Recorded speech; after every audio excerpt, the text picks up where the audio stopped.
Salut à tous et bienvenue sur AviExpress. Donc aujourd'hui, dans ce joli décor et au retour de beaux jours, j'ai choisi de tester le Xiaomi Mi Note 2. Alors, je pense que vous l'avez peut-être déjà vu. Donc c'est un téléphone aux bordures incurvées de 5,7 pouces. Autrement dit, on est plus sur de la phablette. Effectivement, quand on le déballe, vous voyez par rapport à ma main, c'est un très grand téléphone. J'avoue que je m'attendais pas non plus à ce qu'il soit aussi grand. Je suis habitué à tester des 5,5 pouces et je me disais qu'il n'y avait pas une si grande différence entre guillemets. Mais si, on la ressent fortement. Là, on est vraiment sur du très grand téléphone. Voilà, une fois que c'est dit, on passe à autre chose. Ce qui est intéressant en premier lieu, lorsque vous le voyez, c'est son design. Avec les bordures incurvées, un petit peu comme les Galaxy, la série Galaxy S depuis le 6, 7 et bientôt le 8.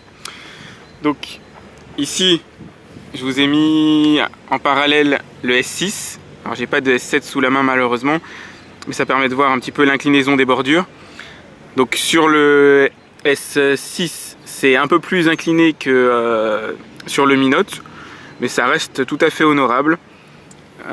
Hop. Donc là je vous montre un petit peu l'arrière. Voilà, donc vous avez une glace à l'arrière, donc bon, si ce n'est le côté saisie qui peut être impacté si vous avez les doigts mouillés, c'est beau et à mon avis ça va être super sympa comme téléphone à tenir, j'ai pas de doute là-dessus. Toutes les bordures sont arrondies, donc c'est ultra agréable à avoir en main. Là je le déballe, hein, vraiment en même temps, j'ai pas encore fait le test ni rien, donc je le regarde c'est une première vue, on va dire une deuxième vue plutôt. Donc c'est un téléphone équipé d'un Snapdragon 821. Alors autrement dit, on est en avril 2017. À cette heure, c'est encore le meilleur processeur qui existe sur le marché. À partir de mai, vous aurez les Snapdragon 835 qui vont venir équiper certains smartphones, dont le Xiaomi Mi 6. Alors j'ai pas le Mi 6 sous la main, je vais pas vous mentir, j'ai le Mi 5, je vous le montre comme ça à titre d'information. Et le successeur de ce smartphone là, donc qui est en 5,2 pouces, va avoir le nouveau Snapdragon. Donc notre Mi Note 2 est pour l'instant encore le plus puissant sur le marché. Et c'est un smartphone que j'ai acheté à, laissez-moi réfléchir, 389 €. Alors 389 € pour une phablette de cette qualité là, en 5,7 pouces avec bord arrondi, et qui n'a rien d'une copie d'un Samsung, c'est réellement un... de toute façon si vous connaissez Xiaomi, vous savez que c'est ultra bon au niveau qualité. J'ai même pas à leur faire la pub, ça sert strictement à rien. Dans cette gamme de prix là, c'est vraiment défiant toute concurrence. Il est magnifique ce smartphone et je suis assez impatient de le tester. Donc il a un capteur aussi assez monstrueux derrière de 22,5 mégapixels. On va voir ce que ça donne en qualité photo. Je vous mettrai tout ça en test, alors soit sur la vidéo, soit sur mon site, que je vous conseille d'aller regarder. Je vous mets le lien d'ailleurs sur YouTube en dessous de la vidéo. Donc il est équipé, alors pour ma version, de 4 Go de RAM et de 64 Go de ROM, de mémoire donc. Ça peut monter à 6 Go pour la RAM et 128 pour la ROM. Mais vu le prix, et si c'est pas nécessaire, je peux vous dire qu'à 389 €, avoir un tel niveau d'équipement dans un smartphone, c'est réellement inédit. Donc là, premier avis, je me doutais que ce serait forcément ultra bon. En termes de qualité de perçu, c'est au top du top.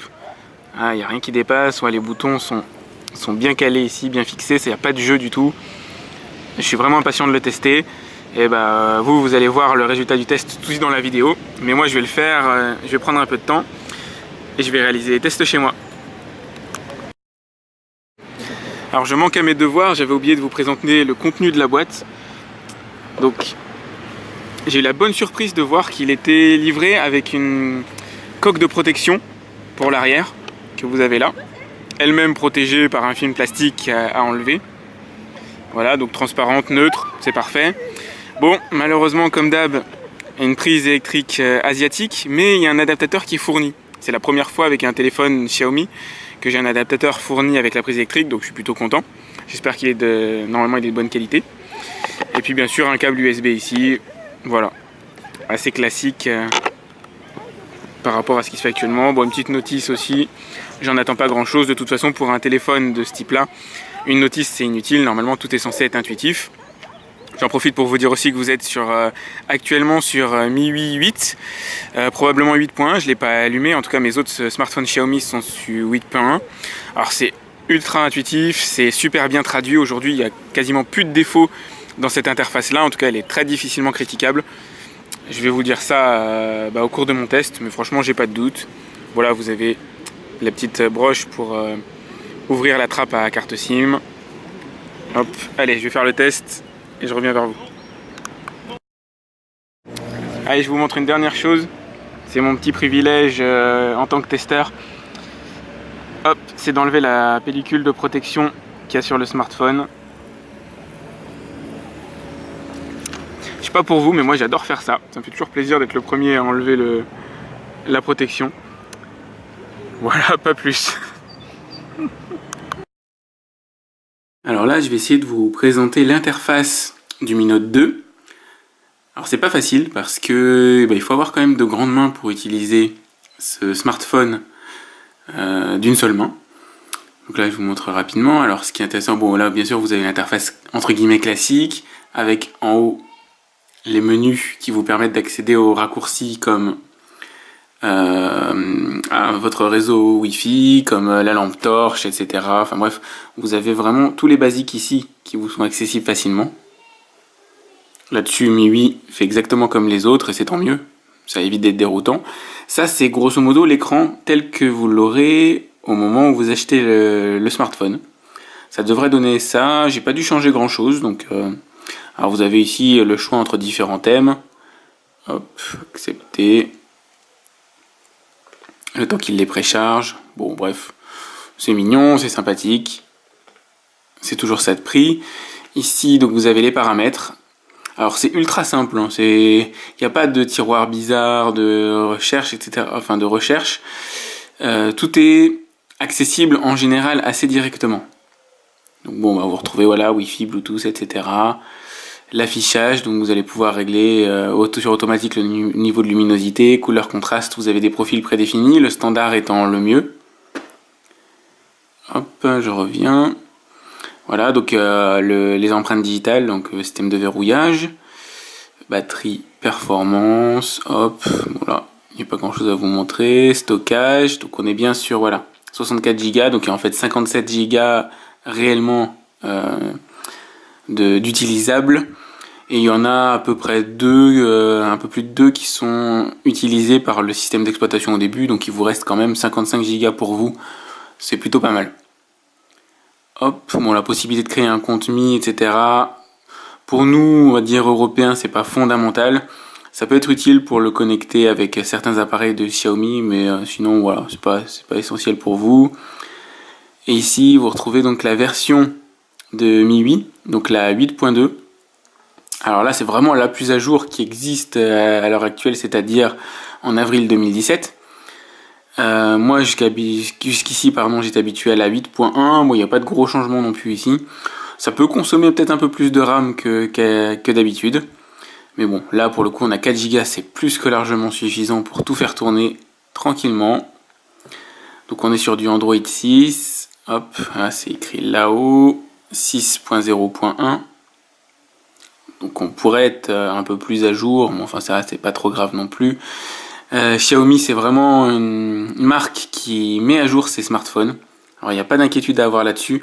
MIUI c'est leur petit bébé, il est extrêmement important pour eux. J'ai aucun doute sur le fait que vous aurez des versions à jour, mises à jour régulièrement pour ce téléphone. Ici vous avez un petit truc sympa qui vous permet de fermer les fenêtres que vous avez ouvertes d'un coup et de libérer de la RAM. Vous voyez, hop. Il reste 2 Go 2 de RAM disponible actuellement. Et si vous faites ça, hop. Et ben du coup ça n'a pas libéré grand chose. Faut dire j'avais pas grand chose d'allumé non plus. 2 Go 2. Hop, voilà. Et puis vous avez accès comme d'habitude dès le départ. Alors il faudra faire une petite mise à jour des applications, ça c'est normal. Vous avez accès bien sûr au Play Store avec tout ce qu'il faut. Vous avez accès à absolument tout. Il n'y a pas de logiciel étrange sur ce smartphone. Vous n'avez pas de logiciel entre guillemets chinois qui donne des publicités, etc. Le seul truc que j'ai vu sur MIUI qu'il n'y a pas ailleurs, voilà, vous avez Forum MIUI, bon super, comme ça si vous avez des questions, voilà, mais ça mange pas de pain. C'est pas des applications qui vont venir vous déranger, qui vont vous ouvrir des fenêtres, c'est pas des applis qui vont générer des pubs quand vous naviguez sur internet. Enfin, j'ai rien vu de tout ça là-dessus. C'est pas le premier smartphone Xiaomi sous MIUI que j'ai, donc je peux vous dire que eux sont extrêmement propres à ce niveau-là, ils vont pas vous embêter. Ça c'est quand même top. Alors après niveau navigation, bon, je vais pas vous dire que c'est fluide, hein, c'est assez évident. Hop, on va aller chez moi. Voilà, hop, tant qu'à faire. Voilà, hop.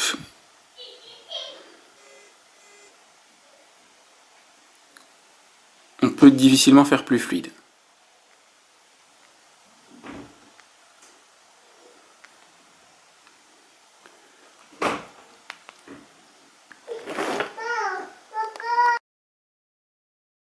Alors, je vais aussi vous montrer l'application qui permet de prendre des photos, tant qu'à faire. Hop, vous l'avez là. Donc elle est extrêmement simple. Vous allez avoir plusieurs modes à choisir. Donc bien sûr le mode de base pour les photos. Ensuite, alors le panorama que vous pouvez voir dans mon test écrit sur mon site, qui est là, impeccable. C'est vraiment ultra facile à utiliser. Moi je vous l'allume.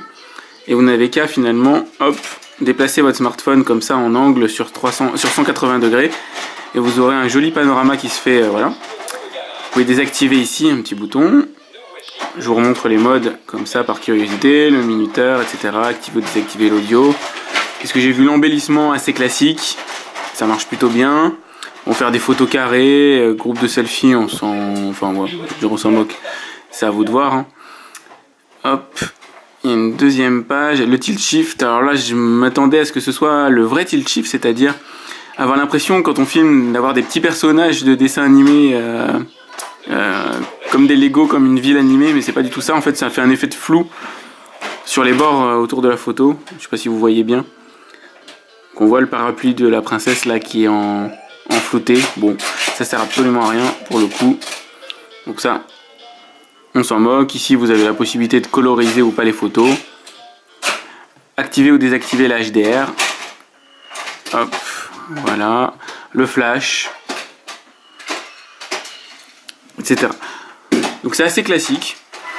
Pour la vidéo, idem, il n'y a pas énormément de menus. Donc vous avez voilà, la vidéo accélérée ou lente.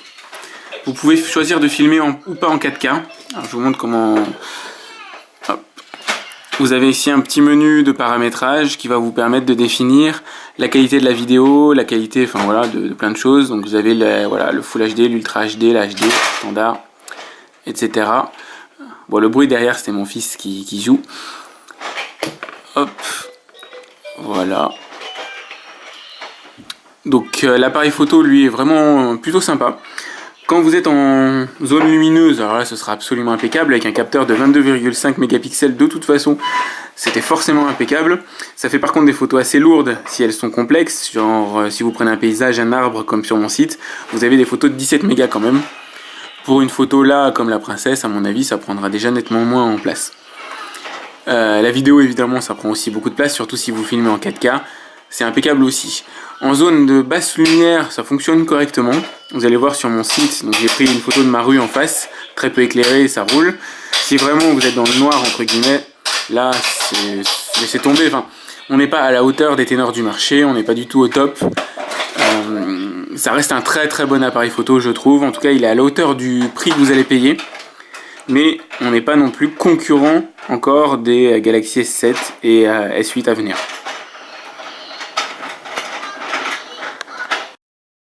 Allez, pour le fun, je vais vous montrer la télé sur le smartphone. Comme nous ici, on est pas mal consommateurs de ce genre d'application chez moi.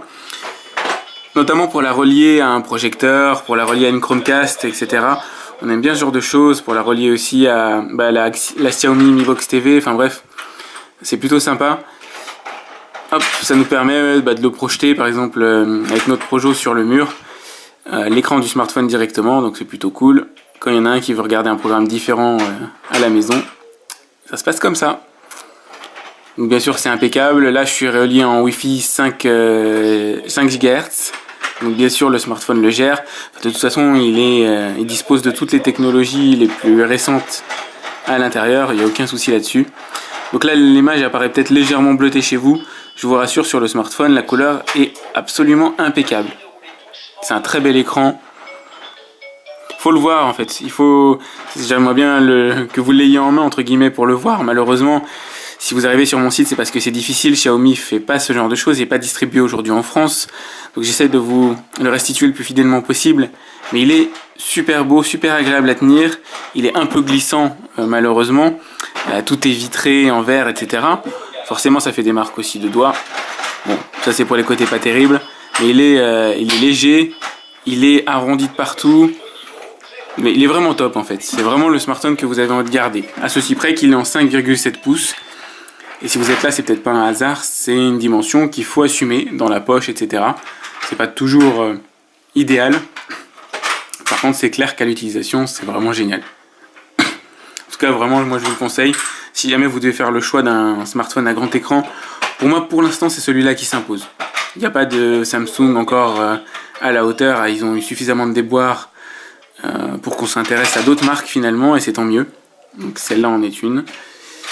Le son est impeccable aussi, il n'y a absolument rien à redire là-dessus. Xiaomi attache beaucoup d'importance aux finitions, donc vous ne serez pas déçus. Vraiment, s'il devait y avoir un mot de la fin, vous ne serez absolument pas déçus en achetant ce téléphone-là. À 300, moi je l'ai acheté 383 €. C'est vraiment pas cher payé pour le genre de smartphone que c'est. Avec notamment le processeur le plus puissant actuellement à l'intérieur. C'est topissime. Je vous laisse profiter quelques instants du test 3D de Antutu. Et là on voit que le Snapdragon 821 est vraiment au top.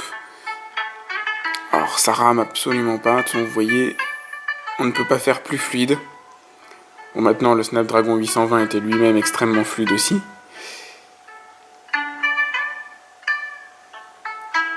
C'est que du bonheur ce smartphone. L'écran est magnifique, super grand, ça change tout en fait. Je m'en étais pas aperçu avant, c'est la première fois que je teste un 5,7 pouces et vraiment ça change tout. En tout cas pour ce qui est jeux vidéo et graphisme.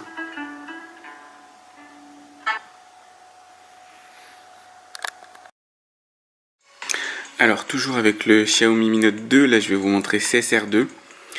Donc c'est un jeu qui consomme quand même pas mal de ressources, il est beau, voire très beau. Vous voyez par rapport aux voitures, je pense que vous le connaissez peut-être déjà. Et ça tourne impeccablement, en même temps je m'y attendais.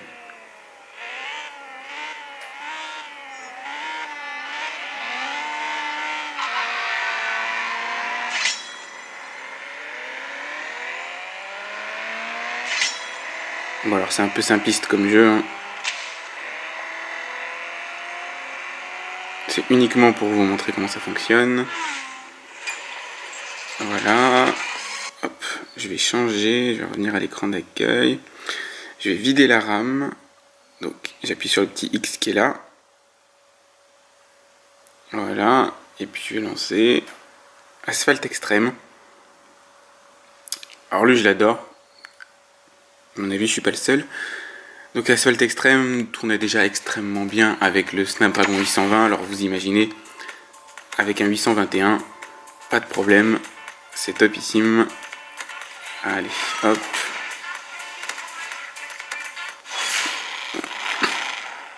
Comme ça vous voyez les temps de chargement en même temps. Vous voyez comment fonctionne un peu le smartphone. Franchement, il n'y a rien à dire, c'est au top.